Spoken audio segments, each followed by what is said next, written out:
Hi, I'm Gianluca Fiorelli and welcome back to the third session. The guest of today is someone I was literally chasing for many months, and she knows it. And you hear her laughing, but she was complicated, but not because she is a bad person. No, she's a very occupied person. But the wait has been very worthwhile because you are going to have your mind surely not, I don't want to say exploding, but yes, you are going to be amazed by her. Many of you know her. And who is she? She is reading her LinkedIn intro. She is a global brand leader, CMO, advisor, builder of beautiful things. Previously, she worked for Spring Elf, Skyscanner, ClassPass, Reforge, and because many of us, like me, are Yeah. SEO. If you are an older SEO, surely you remember her in her working for SEO mods. Who is this person? This person is Joanna Lord. Hey, Joanna, how are you doing? Oh, I'm good. I'm good. So happy to be here, Gianluca. Glad we could make it work. Yeah, sure. I'm happy too. And I mean, as I was saying, the wait was really worth. I was a resilient, I resisted. And I mean, we are also friends, so I really understand you when you were saying, I'm sorry, I'm really occupied, blah, blah, blah. Because I'm also, as a friend, I follow you also on Instagram. So I know all Love the it. things that you're, Just new, you new are project. dealing with. Before, for you that are listening, I was joking with her, saying that she's a sort of globetrotter lately with many travels.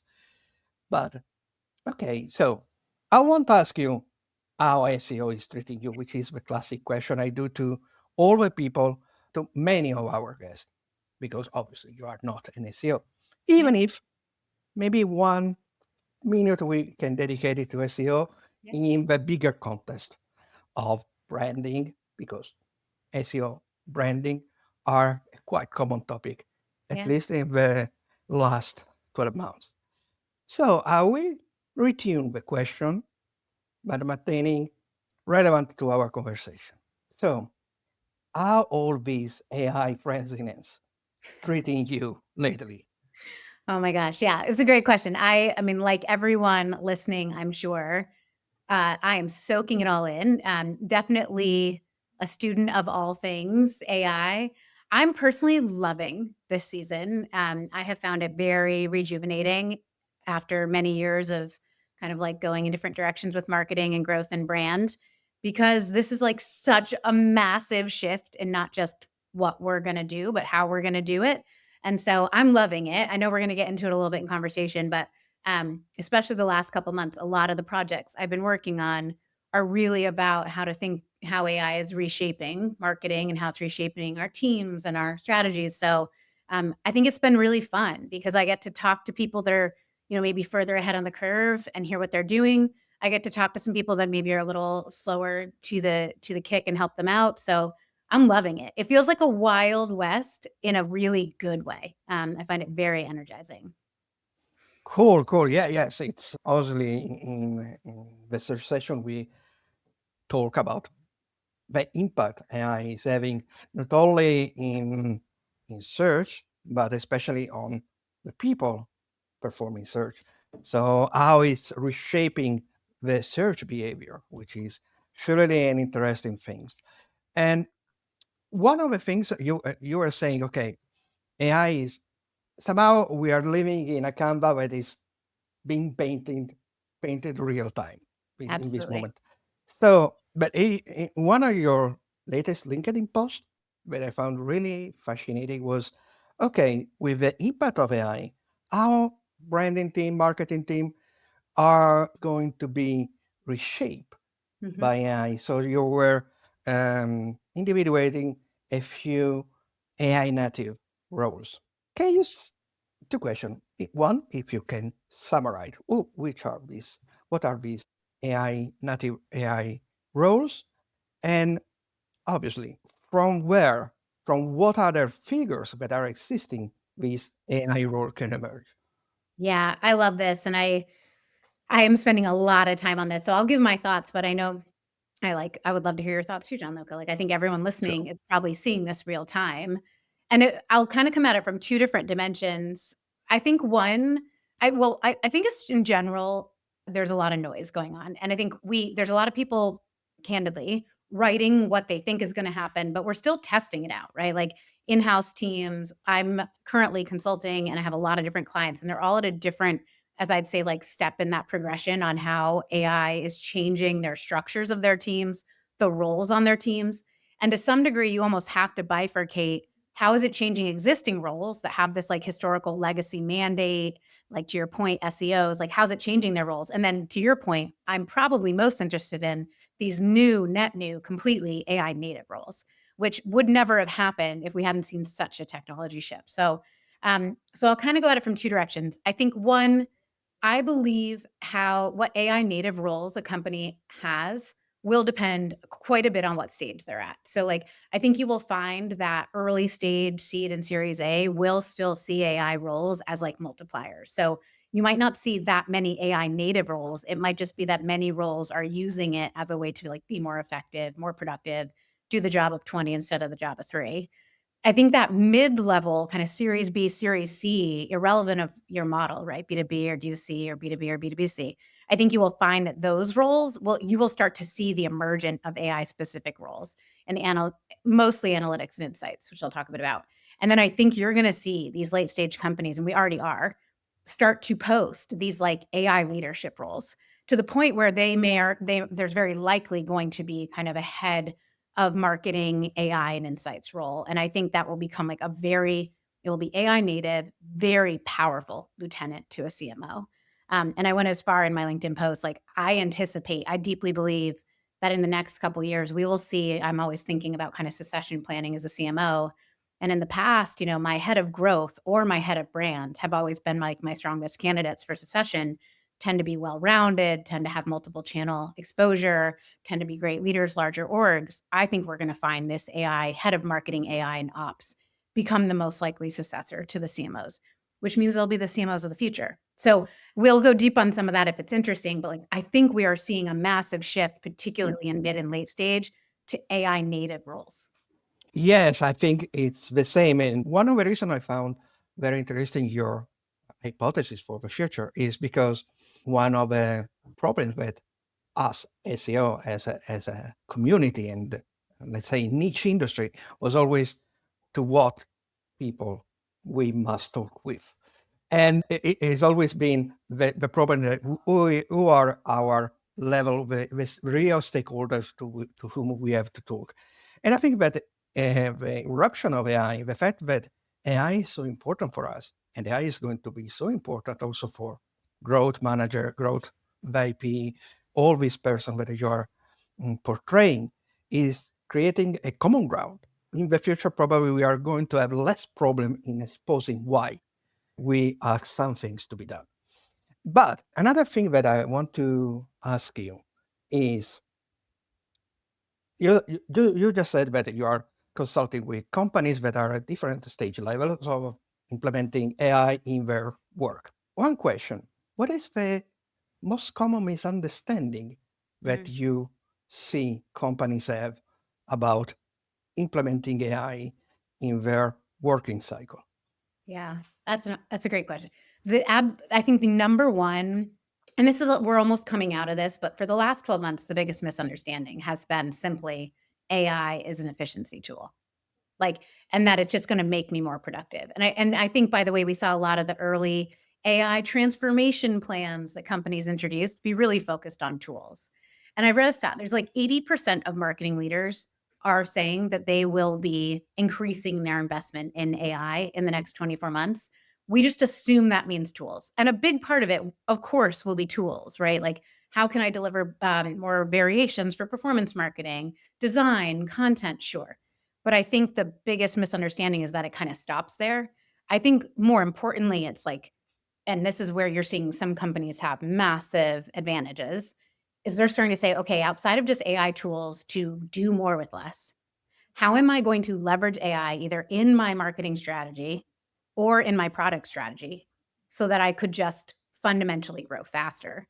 And I think that's where it's like different. You're not just thinking about an AI tool to create a creative, but maybe you're thinking about rewriting the way you do go to market so that you could ship more quickly, but that they're also like more effective or they're more personalized. Or like maybe you're rewriting it for predictive analytics on top of your life cycle CRM so that you're doing like true personalization at scale, not like what most of us have done, which is really manually sequencing tests against cohorts. So like I just think that's the misunderstanding, is to think of AI simply as a productivity tool for marketers and to not totally look at your strategy and be like, if we did everything faster and better, what would we do differently? And should we just change that now? And so I think that's the biggest shift. And you're kind of seeing this separation of companies, one that are introducing it as a tool, it's taking them longer and they're not getting the same upside as teams that are getting a little bit more AI first, AI native. I like that you cited personalization as an example Yeah, because as an SEO, but it could be the same for people working on social media, people working on email marketing, all other different type of classic channels, digital marketing. AI, for instance, let's think about ChatGPT, Cloud, all the LLMs, but also even Google. They, they are going to be so personalized, that kind of support of AI to better individuate of course. um, personalization opportunities or personalization through very specific messaging, etc., etc., etc. It's becoming essential because, again, I'm reusing the word Canva because it's perfect. Search is going to be a Canva. You are Yep. going to need to create content or to create a message, let's say more broadly like this, that is able to connect to all the potential variation of all classic buyer persona that you Yeah. have. I sincerely never liked the concept of buyer persona because I found it always too much monolithic. So Mhm. square without out of that border is impossible. When I'm usually thinking that there are gray zones. So Yep. persona, buyer persona, sub buyer persona, sub buyer. This is the person who likes taxonomy like me. And so I really like this thing you were saying about using AI as an enhancer of what we are doing.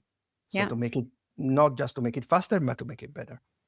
And I Well, think it's and I think Gianluca, like off of that, I couldn't agree more because we talk about these shifts in technology, and as marketers, we geek out over how is it going to change oh the yes, job and like all of this. And by the way, it is totally blowing all that up. But we forget about the fact that it is fundamentally going to shift consumer behavior. Because to your exactly. point, I haven't searched for anything that isn't gonna be on that hasn't been on Claude or something of that of, one of their partner, kind of like competitor tools. And when I'm on it, everything is so dictated to me that it's like weird now to go to something else where they don't know me. Like it's like it's almost kind of not just changing and like rising, raising the bar as we say in marketing, but it's It's like a cognitive shift. exactly. I'm not going and, we've always said, I think the stat, like over 70% of consumers expect some sort of personalization at every interaction. In 12 months, 90% of consumers will expect a fully integrated, seamless, historically conversational, personalized moment.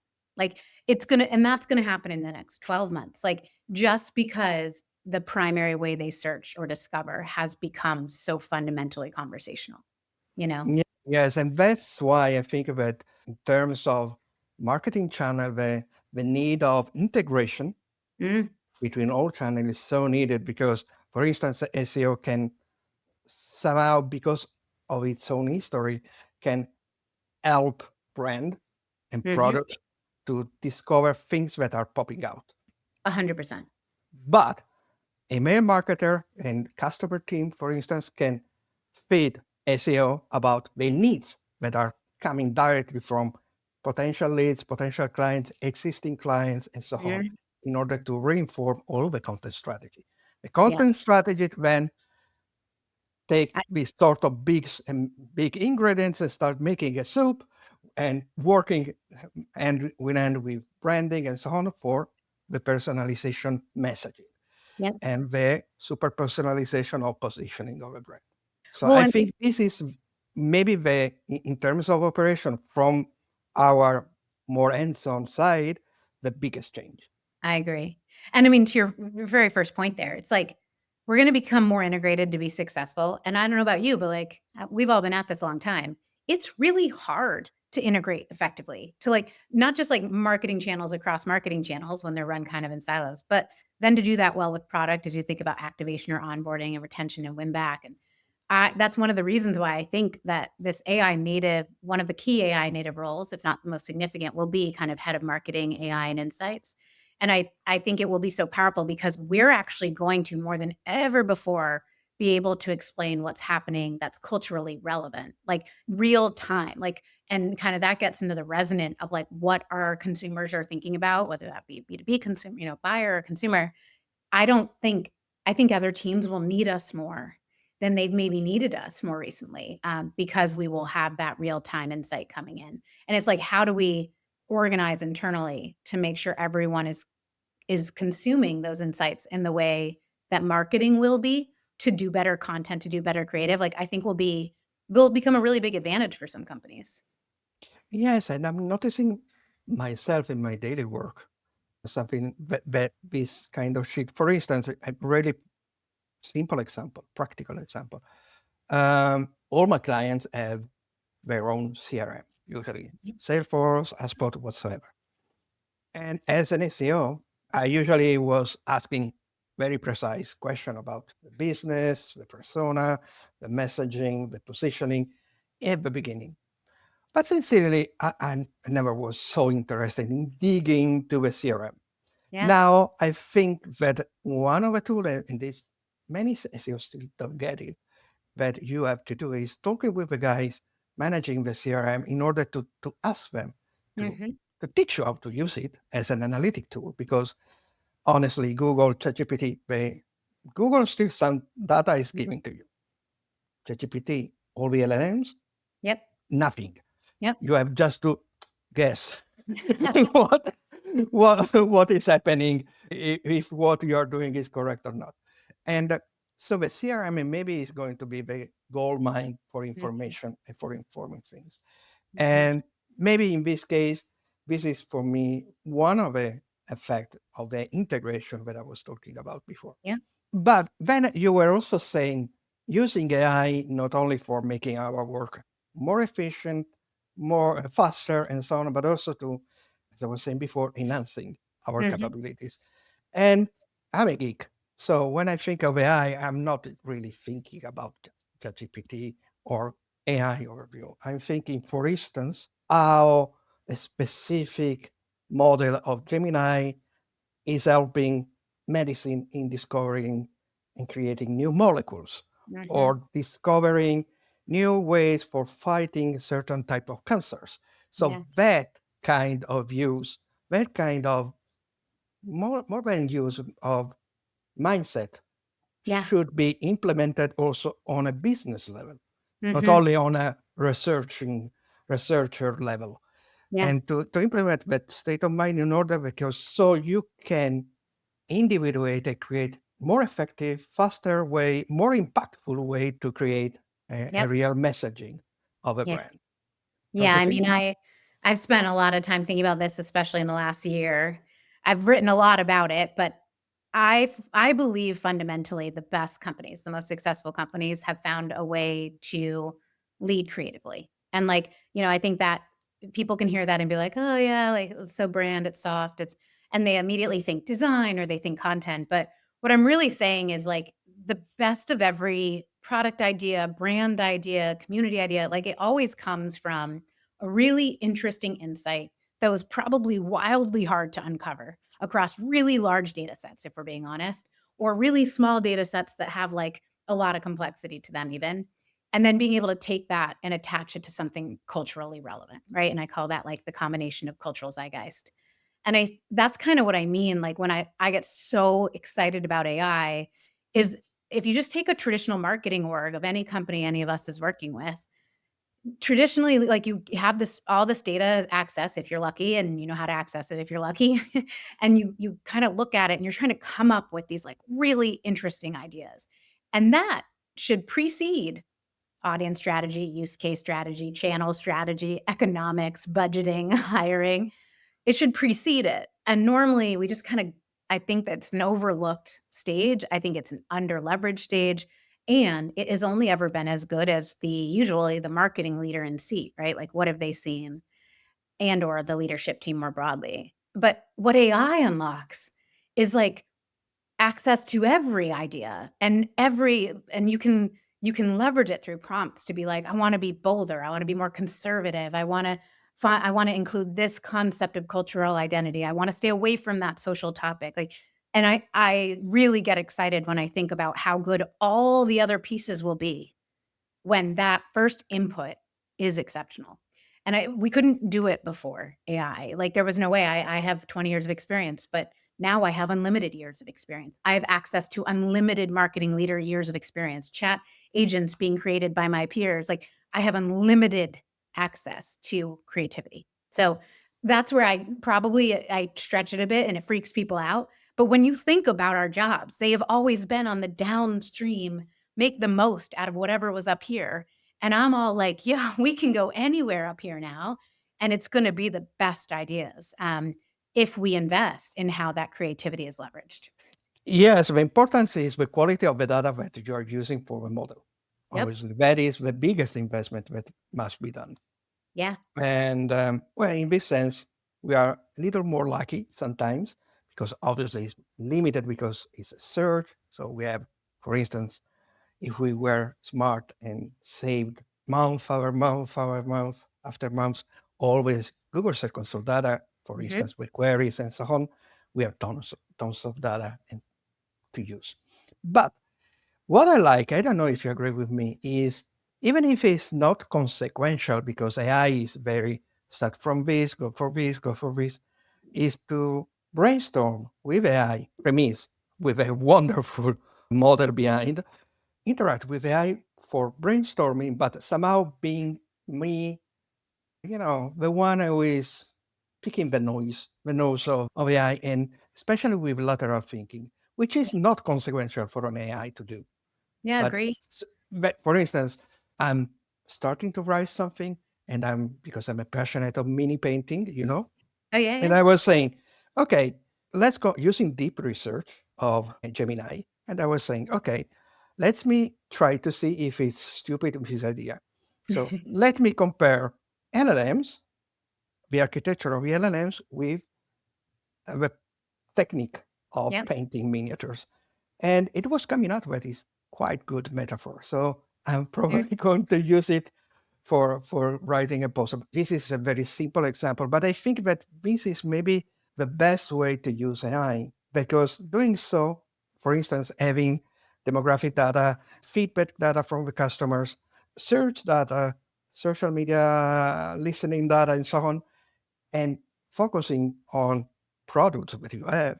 Maybe Yeah. you came out with not only improvement of the same product that you have, but the same creation of a new product that Yeah. is popping out that people are demanding and nobody's offering.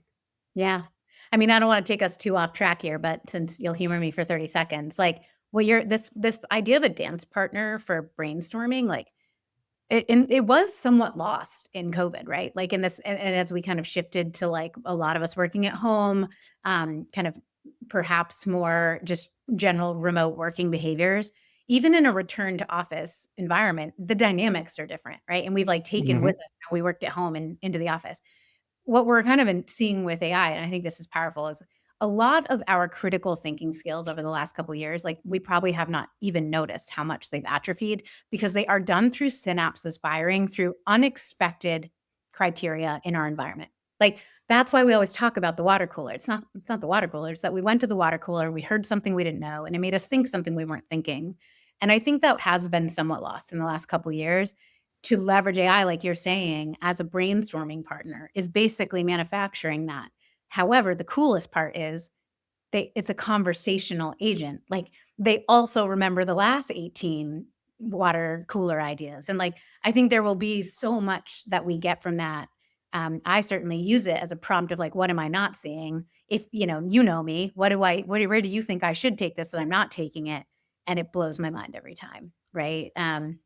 Yes, in fact, sometimes I have to, one of these weird kind of conversation I have with, I must do it with these. I don't know how to call it, the temporal chat, because if not, it's going to be in the memory, and I I don't know. want it in the memory because it's Yeah. going to ruin. It's so weird, the things that I'm asking, Yes. the Well, especially brainstorming, us. that is not, it's going, or if not, I have to go to the settings and delete this moment, this Yeah. memory.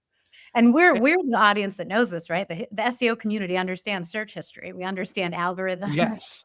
It's hard to rewrite them once they're written, you know? So, Exactly. And that's why, and I want to come to the brand, the importance of brand also for SEO is that we know, you probably also know from talking with your clients, that how the search, all the presence of LLMs, AI overview is quitting clicks to our website, they are not coming anymore. So that visibility is becoming a really important, yeah. maybe the most important metric also for SEO. Yeah.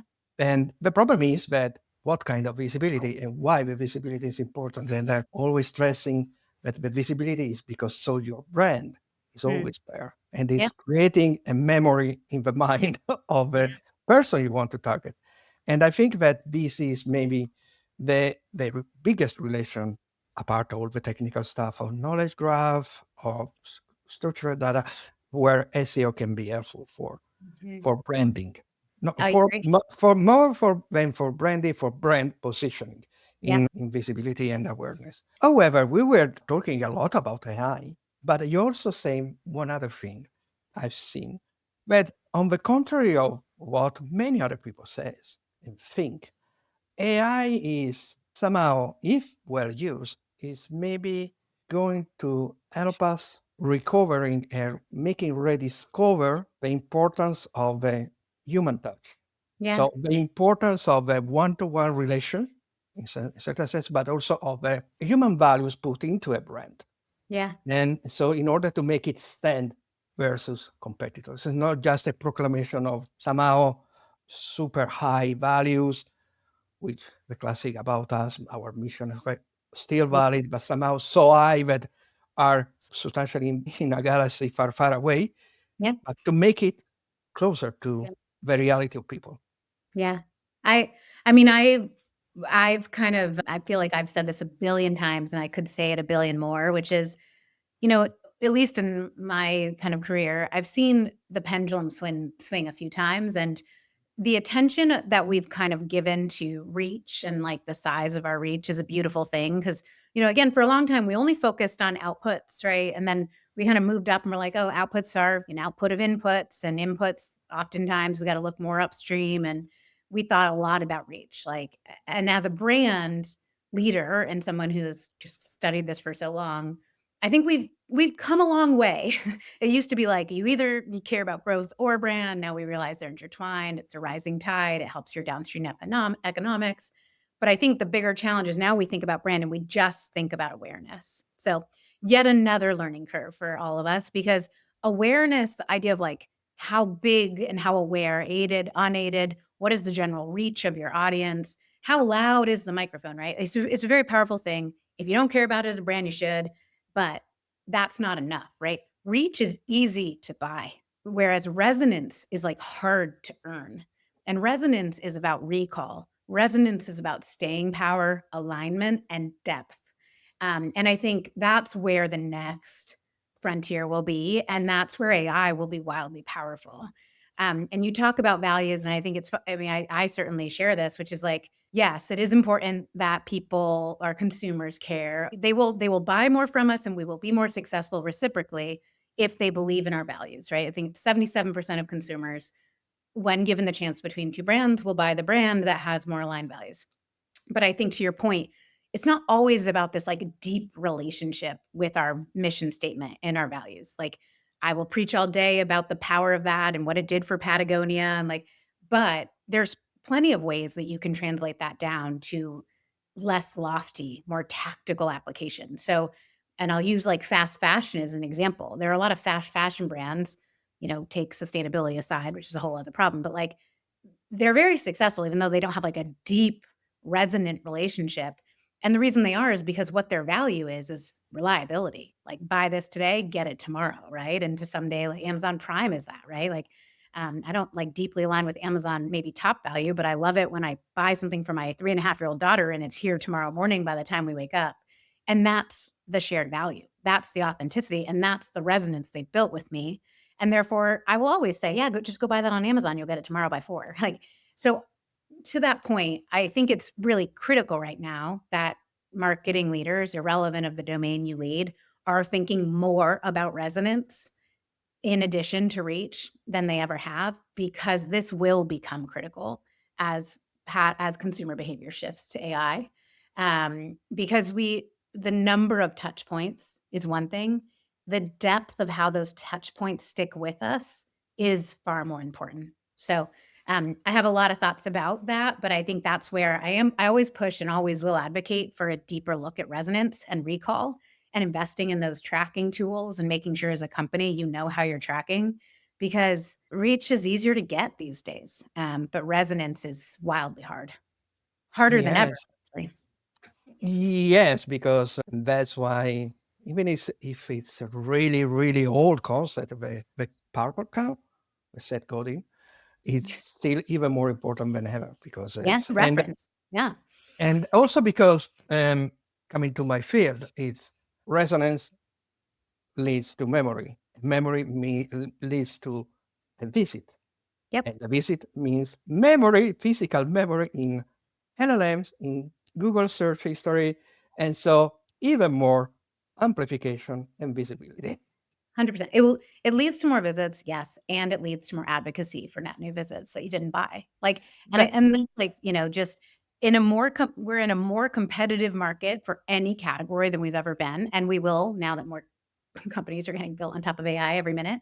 I think that the competition, the noise will go up, and therefore there's only one way to cut through noise. It's not to just be more of the noise, it's to be a more recalled moment in the noise, right?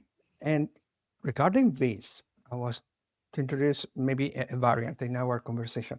Yeah. Um, there is usually this sort of, I don't want to call it mainstream, but many people are saying, okay, in order to be visible, etc., we have, and because of how all these systems, models based above which the LLMs are made, or in AI search, also in Google is made, we must target the consensus about something. Hmm. The problem I have with, I mean, it's not that I'm not agreeing at all with this concept, but I find it poor-minded. Yeah. Because if I'm going for the consensus about, let's say, how to sell a sneaker, how to talk about a destination, a travel destination, what is making my website as a mirror of my brand different from any other? Mhm. So sometimes what I really urge my clients, even going a little broader than my SEO role, is to, okay, why we have to write, for instance, the top 10 things to see in Rome and are always the same top 10 things that everybody's writing. Let's Yep. go the other top 10 things that you Yep. can see in Rome. The And hidden gems. Yeah, I mean, it goes you're spot on. Like, I think this will go back. Everyone's really worried about this mass access of, like, basically reproduction Mhm. to the most common denominator. Sure.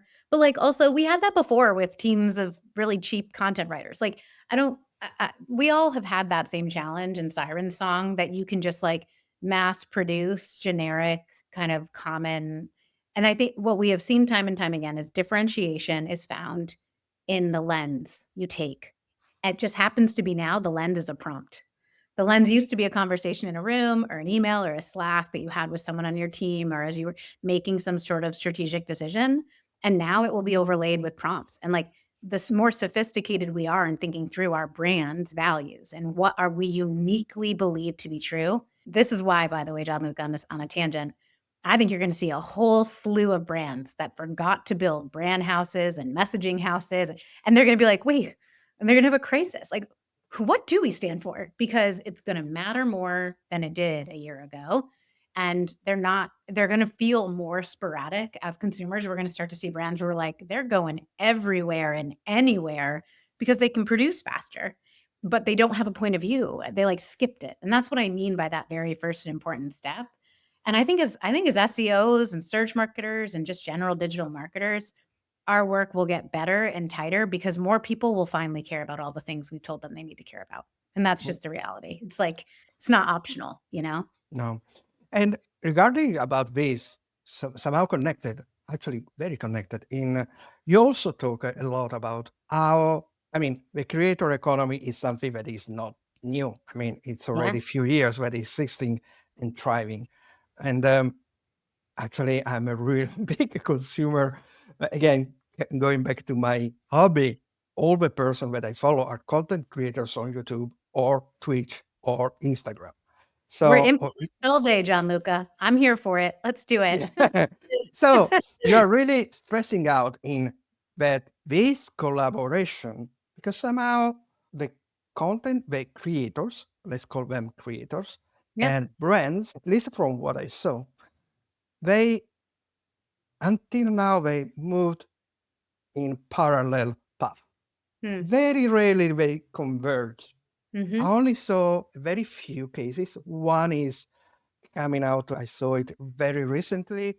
I think it's The Verge, who is Mm. starting to use their own journalists as content Yeah. creators for messaging the news. And so doing so, they are growing subscription, which is Yeah. fantastic. But I saw it in my field, for instance, Game Workshop using the painters as Mm. their own faces for content creation in the YouTube channel or wherever.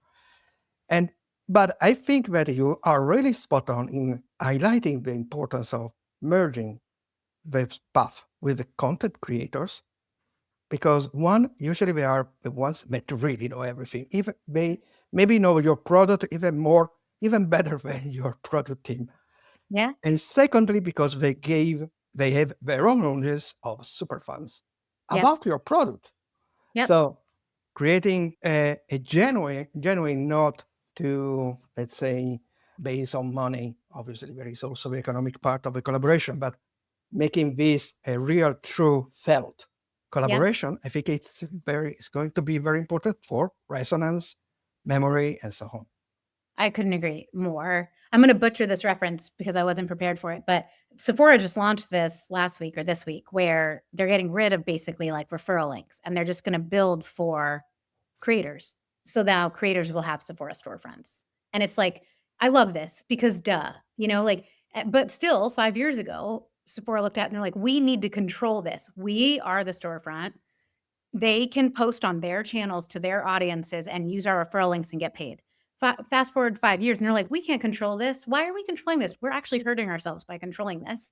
They are now going to have storefronts that they host and curate and create, as I understand it. And it's like, I won't shop Sephora anymore. I'll shop these 5 women's or men's Sephoras that I follow. And that makes more sense to me. And it's what I've been trying to do anyways. So I think that's like an example of like obviously a very easy to understand application because it's D2C, it's beauty. But if you think about it, like the creator economy, it's going to be like $460 billion by the end of 2027.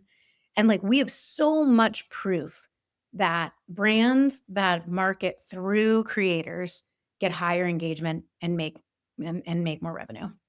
4 to 6 times engagement on any one impression or moment or opportunity if it's through a creator versus an own channel. And so I think you're spot on that it will converge. I'm super interested to see what convergence will mean for different business models. Like I can wrap my head more easily, as I'm sure all of us can, on D2C in particular categories. But what will it mean for B2B? Like we're starting to see this world where we're paying like top leadership at B2B companies are becoming creators in their own right and they're getting entire teams behind them to create that and like okay interesting well then who takes that kind of currency with them when they go it's theirs and so I think there will be like a lot to see on how it shakes out for B2B and B2B to C in some degrees because how do you flow through B2B but I irrelevant what we are seeing is that if you can leverage creators in your distribution strategy, not as a channel, but a platform, you will. It's where we're going. I think it just will look a little different based on your category and your model. You know. Yes, totally. And I think that what you were saying about before Sephora not saying surrounding to the fact that there Get is in, let's let it happen. yes, there is this fandom that is creating content with your products that you cannot control. It's something that reminded me of, again, my nerd nature is coming out when Star Wars was trying to stop the fans of creating legends. And Mhm. now we see that they start to move inside the canon things that has been created as legend by writer, fans writer, and so on and so on. And I think that here is maybe the most difficult part because you have to maintain the identity of a brand. So not having the fandom and the creators included Yeah. into the fandom deviating from the position that you have for the brands. Trying to making, and before you were saying about B2B, here Yeah. is more auto-individuate this creator. Mm. Maybe with this creator are customer you have. The Yeah. customer is always talking to you, to your customer team, asking for it. That is a creator in potential. There are very specific subreddit about the very most absurd B2B thing Yeah. where you can find who are the most interesting people writing in this subreddit. So Irene making a proposal. He's going to be happy to be to work with you. Well, and I couldn't agree more. Sorry, I got really excited there because honestly, Gianluca, like as a brand marketer, this is like the fifth time this has happened where like I've had to redefine what my ownership of brand meant because and remember you and I were there. We were in the trenches at the same years when all of a sudden I had to give up ownership of how the brand was represented in the SERPs, right? And like then all of a sudden I had to give up brand when affiliate became a massive channel. I had to like give them reign on a lot of things. Like I had guardrails, but like most of them ignored them. And so, and then brand partnerships. Like I remember when I was at ClassPass, brand partnerships was the new and interesting way. And it's like I had some guardrails, but ultimately the brand that I was partnering with, if it was like Nike at ClassPass, decided how I was shown, how I was distributed, how it was discussed. And so like this is just another moment in time where I have to give up the reins. And I do think, not to sidetrack us, but this is where I believe another AI native role will be around kind of AI partnerships because it won't just be partnerships with like the vendors and compliance, but they'll be thinking about how it will relate to the ecosystem of creators or amplifiers on top of our brand and what they're able to pull from our data sets and not to use for their success. So I just think, again, this is just another example as brand leaders that we have to like adapt to the new distribution opportunity, you know? Yes, totally. And but then, let's say we have done all this new strategy, we are implementing this. I'm saying as an SEO, but I think it's common to everybody in a bigger concept of marketing team. AI is giving us really big headache in terms of metrics and measurement. Yeah, 100%. How are you dealing with this sort of Sudoku? Yeah, I mean, I think I don't yet have like the well articulated answer on where this is all going, but here's some general like rhythm, like guidance I've been thinking about when I think, especially because what we're really talking about is a consent and data privacy challenge, right? And it's like particularly in the application for marketers, I believe in how we leverage AI to better personalize. And you know, I don't think this is that different than the frontier we've been on, which is that personalization only works if like consent is respected and valued. And so to me, I don't look at it that different outside of companies that are building not just data privacy as like a known like data as an asset that they're collecting, like where are all the places we can collect data? If you're still in that mindset as a company, this is going to run away on you. If instead you're looking end to end, and I mean end to end, from the very first impression that they find you, if they just join community, your ER, you know, CRM, they get captured in your ERP, they're part of your database, all the way up to when they're activated into some state, whether they buy or not, you know, into the onboard. Every single step, if you're looking at it and saying, what's the value exchange for data consent, and how much are we willing to like allow people to truly just bow out? Only then will you be able the data that you've collected to, like, really run away. Because like, I think you will find that, you know, that privilege will be granted to you by the consumers, and therefore you'll be able to leverage it in the powerful ways we've talked about for the last 40 minutes. So, yes, I'm nervous about what all of this will mean for measurement, sure, but I'm more worried that marketers aren't going to shift the way they think about preference centers or end-to-end consent or philosophically internally how they think about consent, I'm more nervous those conversations aren't happening, because if they don't happen, I think you will find this, like, some companies will get left behind in a really big way. So, yeah, I don't know. Yeah, yes. In fact, the concern about that I have also as an European, because in Europe is very Oh, yeah. much more felt Conservative. as an issue, the Mhm, question of personalization and the limit of privacy. mhm. So I, for instance, here in Europe, we have now, it's currently already running, but should be implemented then by state, Mhm. the AI Act. Let's see what what is going to be a sort of GDPR for AI, and that will mean also Yep, for brands in the States, and all the problematic that they also had GDPR is going to be announced also yep. for AI. So, well, We we, covered a we lot. yeah, you talk a lot. So let's stop talking AI. Let's talk about person like you. Yeah. So I always think that you are a wonderful creative person, but sometimes you with a little bit of too much perfectionism that is making you say, because I felt it also when we were talking Oh, yeah. for preparing this episode.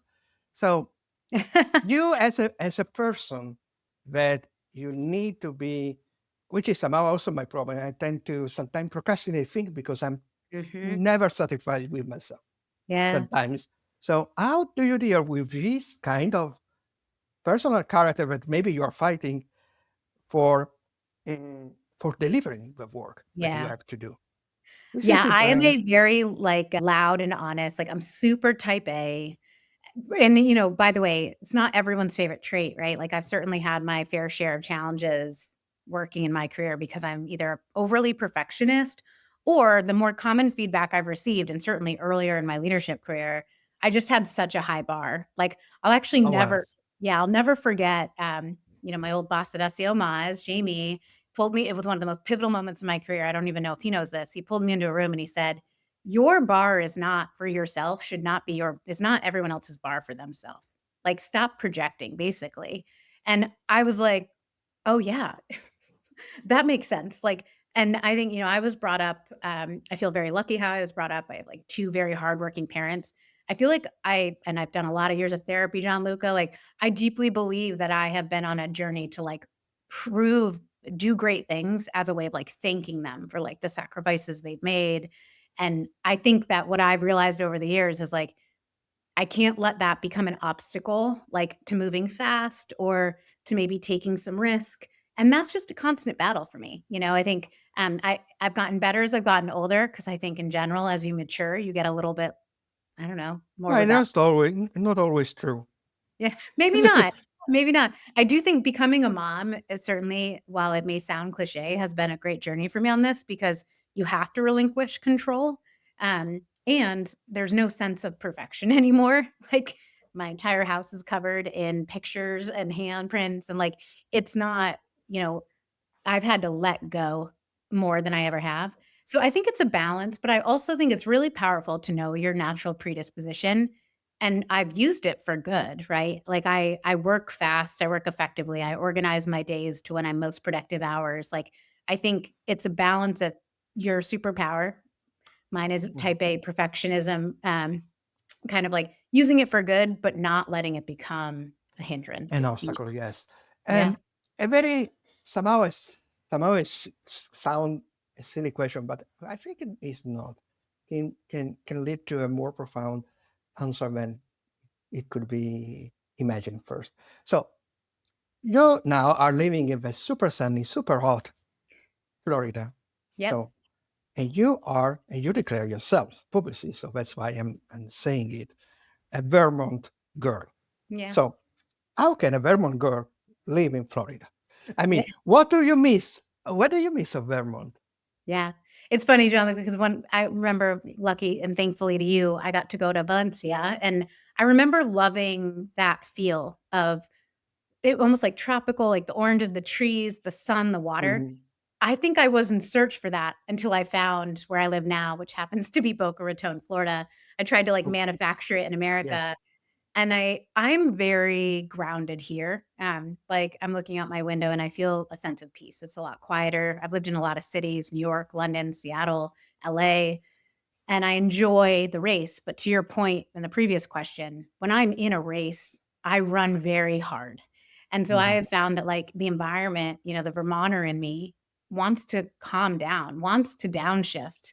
And for years, being really honest, I think I saw downshifting as a failure.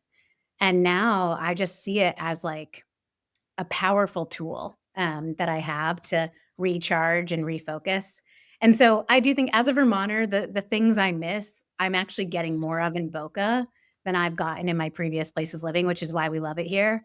And Vermont was always a little bit less about the mountains, though I love them. I never skied or snowboarded. I'm Mhm. horribly uncoordinated. It's Uh, embarrassing to watch. But Okay. Vermont to me was always about like every time I go there, I take the deepest breath I've taken all year, and I think I found that in travel, which is why I love to travel, and I find that here. So they're much closer than they are further apart for me in that way. Yes, and if this is something that I learned with the getting older, it's totally fine. Have very boring moment where you are Yeah, not doing anything, yeah. or you are just So doing true. what you really like to do, which maybe is reading, maybe is watching a TV series, maybe is going out with your daughter, or maybe eating something that you usually should not eat. Yeah, Or, but also because this moment, as you were saying, you are not thinking of anything. At yeah, the end of the day, apart from recharging, are that moment that in that moment, in those yeah. moments, that you have the best ideas Oh, because 100 they are so free to come agree. out without any compelling. I have to do this. I have to do this. It's like when you fixate to something, never happens. So We were meant to think, like, that's like the fundamental difference of us and most other things. Is like, and as humans, we have filled our time so much that we have no moments to just let thoughts fly. in Italy, we have a phrase which is il dolce far niente, which is Yes, the sweet doing nothing, the sweet of doing literally. act of doing nothing. I know. This Yes. is why and by the way, I think this is so important, like, and just bring it all back, this will be more important than ever before as AI and this technology shift happens, because the one thing is for certain, we are gonna be consuming more than ever before for the rest of our beings, like, exponential production, and so though I think people that can find a way to love the act of doing nothing and to maintain and protect the creative genius, without noise, I actually think will become a pretty powerful thing. So, Yeah, I totally agree. I totally agree. So, thank you, Joanna. It was a really a big pleasure to have you finally here at the I'm research so session, glad to. and also personally to see you again after so many years, I know actually. And let's see if one of your many travels on this side of the world will make yeah, make a just at the road to Valencia so we can meet again, or maybe me if I travel on the other side if I go to you. come on over. This was Yeah, so wonderful, Gianluca, and just thank you because I think there's so much intention and thought about, like, where this is all going that you bring to the industry, and these are the right questions, so I'm glad you're asking them. thank you. And I let you go. Let me go say hi to the people watching us. Yes, And now let me do have fun, the creator part. So, guys, remember to ring on the bell to be notified of the next episode of a sales session and to subscribe, obviously, on YouTube and eventually on Spotify. Thank you amazing. again. Thank you, Bye everyone. bye. All right, bye.